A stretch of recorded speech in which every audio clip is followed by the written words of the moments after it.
त्याच्यामुळं अडचण होते. सीसीएम चौकात वाहतूक कोंडीचा कहर.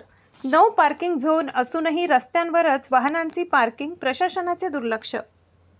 नाशिक शहरातील सीसीएम सिग्नल ते 5 एलिमेंट्स हॉटेल या संपूर्ण मार्गावर दोन्ही बाजूंना नो पार्किंग झोन घोषित करण्यात आलाय.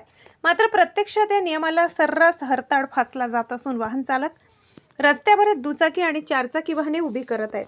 विशेष म्हणजे city centre mall, McDonald's, cafe, hotels आणि इतर नामांकित व्यावसायिक आस्थापनांमध्ये येणारे ग्राहक रस्त्यावरच वाहने उभी करत असल्याने वाहतुकीवर मोठा ताण निर्माण होत आहे. पार्किंगची पुरेशी व्यवस्था नसल्याने त्याचा फटका सर्वसामान्य नागरिकांना बसत आहे. या चौकात नेहमी 4 ते 5 वाहतूक पोलीस तैनात असतात. मात्र नो पार्किंगमध्ये उभ्या असलेल्या वाहनांवर कारवाई होताना दिसत नाही. इतकेच नव्हे तर लाल सिग्नल सुरू असतानाही अनेक वाहन चालक सिग्नल तोडून पुढे जात असल्याचे चित्र वारंवार पाहायला मिळते.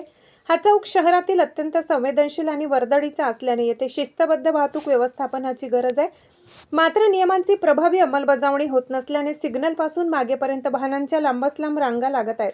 शिवाय रस्त्यावरील खड्डे आणि काही ठिकाणी रस्त्यावरच होणारी भिक्षकऱ्यांची वर्दळ यामुळेही वाहतूक अधिक अडथळे निर्माण होत आहेत.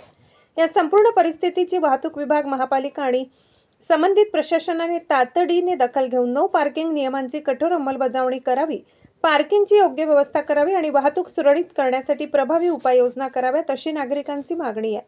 महाराष्ट्र माझा न्यूज विशेष प्रतिनिधी प्रवीण कासार, नाशिक.